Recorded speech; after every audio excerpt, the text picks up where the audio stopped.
Hi friends, எல்லாருக்கும் வணக்கம். இன்றைக்கி நம்ம தமிழில் ஒரு சொல்லை சிந்திக்கலாம். அந்த சொல் எல்லாருக்கும் பரிச்சயமான சொல். உங்களுக்கு ஒரு நாளைக்கு குறைஞ்சபட்சம் ஒரு 10 தடவையாவது அந்த சொல்லை நம்ம கடந்து வருவோம். அந்த மாதிரி ஒரு சொல் தான் அது. என்னென்னு யாராலையாவது கெஸ் பண்ண முடிஞ்சுதா? அந்த சொல் தான் ஆன்மீகம். ஆன்மீகம் ஆன்மீகம் ஆன்மீகம், எங்கே பார்த்தாலும் ஆன்மீகம், எதில் பார்த்தாலும் ஆன்மீகம், திரும்புகிற இடம்லாம் ஆன்மீகம், 8 டைரக்ஷன்லேயும் ஆன்மீகம் இருக்குது. ஆன்மீகம்னா என்ன சார்? என்ன? கோவிலுக்கு போகிறதா, விளக்கேற்றுறதா, அபிஷேகம் பண்ணுறதா, அர்ச்சனை பண்ணுறதா, இல்லை கண்ணை மூடிட்டு ஒரு இடத்துல உட்காந்துக்கிறதா, மெடிடேஷன், யோகா, என்ன ஆன்மீகம்னா என்ன? இதெல்லாம் சேர்ந்து பண்ணணுமா, இல்லை தனித்தனியாக பண்ணணுமா? இதுதான் இன்றைக்கி நம்ம சிந்திக்க போகிற டாபிக். ஆன்மீகம் அப்படிங்கிற சொல்லோட விளக்கம் என்ன அப்படின்னா, ஆன்மாவை மீட்டு எழச் செய்தல். அதாவது உங்கள் ஆன்ம நிலையை மீட்டு, இப்போ இருக்கிற நிலைமையிலேருந்து அதை மீட்டு எழச் செய்கிறது, இன்னும் மேலோங்கி அதை வளர செய்கிறது தான் ஆன்மீகம். இன்றைக்கி நம்ம இந்த பிறவியில் எல்லாருமே கஷ்ட நஷ்டம் துன்பங்கள் எல்லாத்தையும் பார்த்து அப்பப்போ நடுவில் ஒரு ரீசார்ஜ் ஆகிற மாதிரி இன்பங்களும் வந்துட்டு போகுது. அப்படி தான் இருக்குது இன்றைக்கி மேக்ஸிமம் பேரோட வாழ்க்கை. இன்பங்கள் நிறைய, துன்பங்கள் கம்மிங்கிறது ரொம்ப ரேர் ஈவெண்ட்டாக போயிட்டுருக்கு. எல்லாருக்கும் ஏதோ ஒரு லைஃப்பில் ப்ராப்ளம்ஸு, ப்ரெஷரு ஃபுல்லாக ஓடிட்டே இருக்கும். என்ன ஏதுன்னு தெரியல, ஆனால் ஓடுறோம். அப்படி இருக்குது வாழ்க்கை. ஸோ இந்த மாதிரி ஒரு நிலைமையில இந்த ஆன்மீகம்னு அது பின்னாடியும் நம்ம ஓடுறோம். மற்றதுக்கெல்லாம் எப்படி ஓடுறோமோ ஆன்மீகம் பின்னாடியும் நம்ம அப்படியே ஓடுறோம். ஏன் ஓடுறோம், எதுக்கு ஓடுறோம், என்றைக்காவது நின்று நம்ம யோசிச்சிருக்கோமா இல்லையா அப்படிங்கிறத யோசிச்சிருக்கோமா இல்லையா, அதை கூட நம்ம யோசிச்சது இல்லை இல்லையா? இன்றைக்கி கொஞ்ச நேரம் உட்காந்து அந்த ஆன்மீகம்னா என்ன ஏதுன்னு யோசிக்கலாமா? நம்ம எல்லோரும் சேர்ந்து யோசிக்கலாம். நம்ம ஏதோ புல்லாகி பூடாய் அந்த மாதிரி பல பிறவைகள் எடுத்திருப்போம், ஏதேதோ ஜென்மங்கள் எடுத்திருப்போம், என்னென்னவோ பிறந்திருப்போம், அதில் என்னென்னவோ தவறுகள் செஞ்சுருப்போம், நல்லது செஞ்சுருப்போம், பாவ புண்ணியங்கள் சேர்த்துருப்போம். அது எல்லாத்தையும் சேர்த்து ஒரு பண்டில் ஆக்கிட்டு அதுலேருந்து ஒரு போர்ஷனை எடுத்துட்டு தான் இப்போது இந்த ஜென்மத்தில் நானாகவும் நீங்களாகவும் நம்ம பிறந்திருக்கோம். அந்த போர்ஷனுக்கான வினைகள், அந்த ஆக்ஷனுக்கான ஒரு ரிசல்ட்டை தான் இப்போ நம்ம அனுபவிச்சிட்ருக்கோம் இல்லையா? ஸோ இது இப்போது நம்ம ஆன்மா இருக்கிற இந்த ஸ்டேட் அப்படின்னா, நம்ம இந்த ஜென்மத்தில் என்ன பண்ணணும், நம்ம ஆன்மாவை அடுத்த ஸ்டெப்புக்கு எடுத்துகிட்டு போகணும். இதுதான் நமக்கு இந்த ஜென்மத்தில் கொடுத்துருக்கிற டாஸ்க். இந்த task given for every one in the world.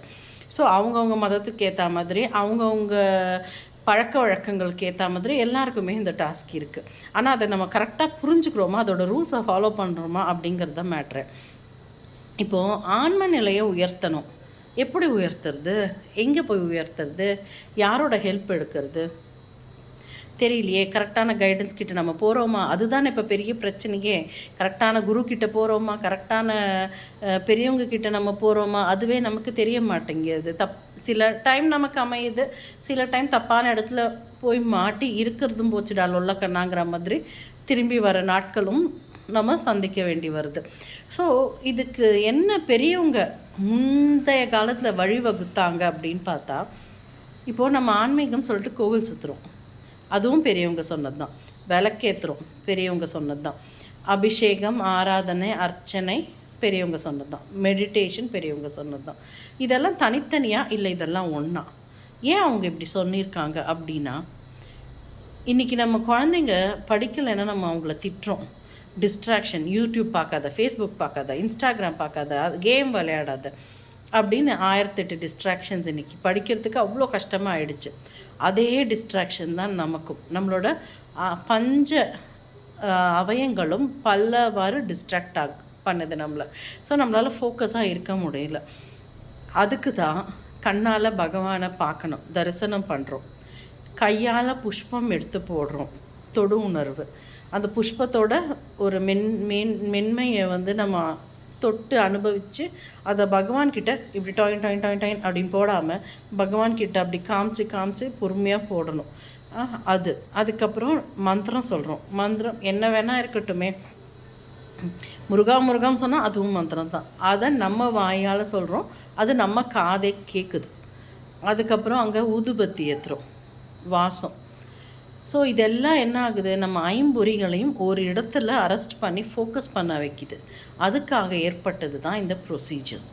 இதுக்கப்புறம் மெடிடேஷன் என்ன ஃபோக்கஸ் பண்ணுறது, மனசை ஒருநிலைப்படுத்துறது.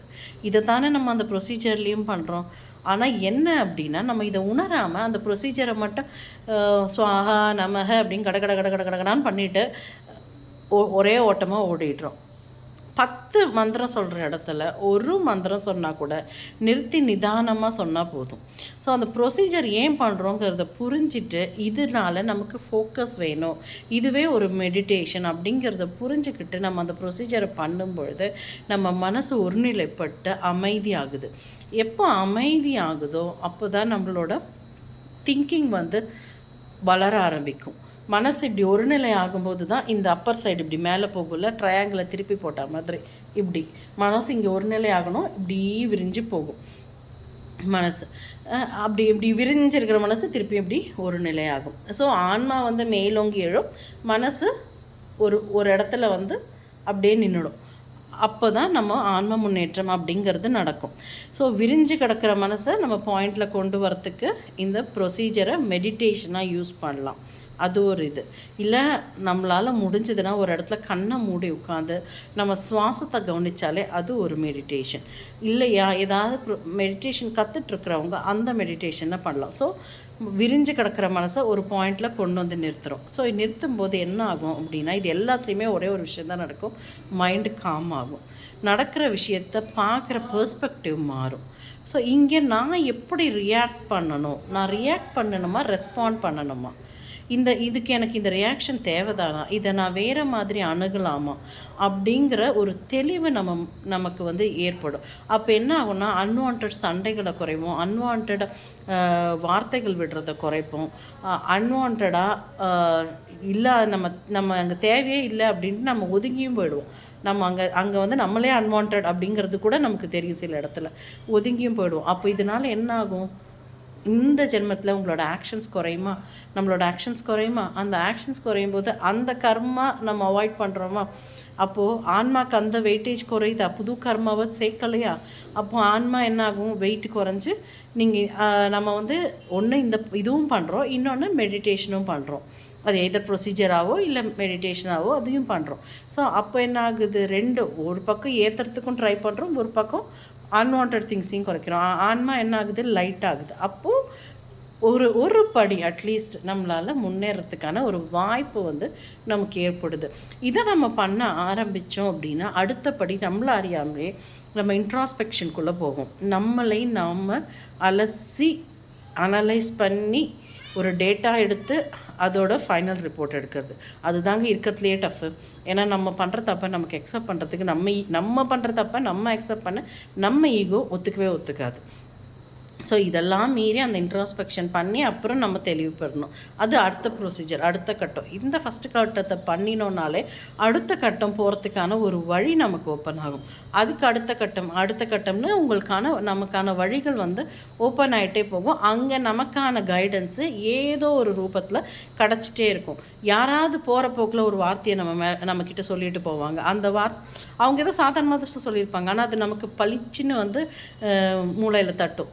இப்படி பண்ணியிருக்கலாமோ, இப்படி பண்ணலாமோ அப்படின்னு தட்டும். இல்லை ஒரு புக்கிலேருந்து அந்த சொல் உங்களுக்கு கிடைக்கும், இல்லை குருவே கூட கிடைக்கலாம்.